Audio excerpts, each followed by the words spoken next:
బాలకృష్ణ గారి జాతకంలో ఇంకో ప్లస్ పాయింట్ ఏంటంటే ఆయనకి జన్మలగ్నం నుంచి తృతీయ స్థానం 3వ ఇంట ప్రబలమైన రాహుగ్రహం ఉన్నాడు. ఈ రాహుగ్రహం 3వ ఇంట కానీ 6వ ఇంట కానీ 11వ ఇంట కానీ ఉంటే విపరీతమైన రాజయోగం చేస్తుంది.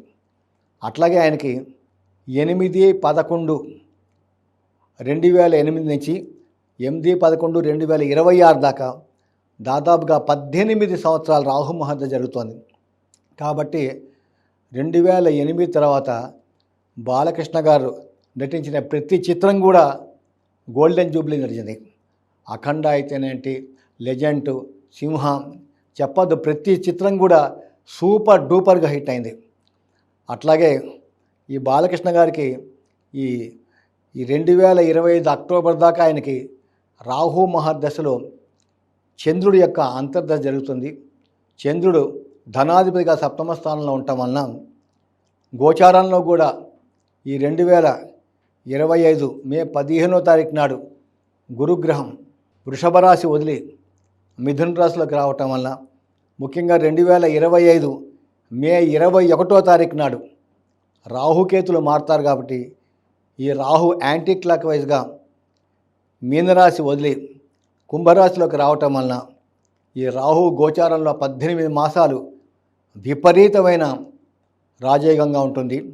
కాబట్టి ఈ బాలకృష్ణ గారు నడిచే అఖండ సెకండ్ పార్ట్ సూపర్ డూపర్గా హిట్ అవుతుంది. అంతేకాదు ఆయనకి నేను ఇంకొక విషయాన్ని కూడా చెప్పదలుచుకున్నాను. ముఖ్యంగా ఆయనకి ఏంటంటే ఈ సంవత్సరం 26/10/2025 నుండి 13/11/2026 దాకా ఆయనకి రాహు మహర్దశలో ఈ కుజుడి అంతర్దశ నడుస్తుంది. ఈ రాహులో కుజుడు వచ్చినప్పుడు చాలా అగ్రెసివ్గా ఉంటాడు. కారణం ఏంటంటే ఆయనకి కుజుడు దిగ్బలం చెందాడు. దిగ్బలం అంటే ముఖ్యంగా ఈ రవి, సూర్యభగవానుడి రవి అంటారు. రవి కుజుడు ఇద్దరు కూడా లగ్నం నుంచి 10వ స్థానాల్లో ఉంటే దాన్ని గ్రహ దిగ్బలం అంటారు. ఈ కుజుడు దిగ్బలం చెందాడు కాబట్టి విపరీతమైన యోగం చేస్తాడు. ముఖ్యంగా అక్కడ ఉన్న కుజుడు డైరెక్ట్గా లగ్నాన్ని చూస్తాడు కాబట్టి చతుర్థ దృష్టి ద్వారా ఈ యొక్క కుజుడు యొక్క అంతర్దశ కూడా బాగుంటుంది.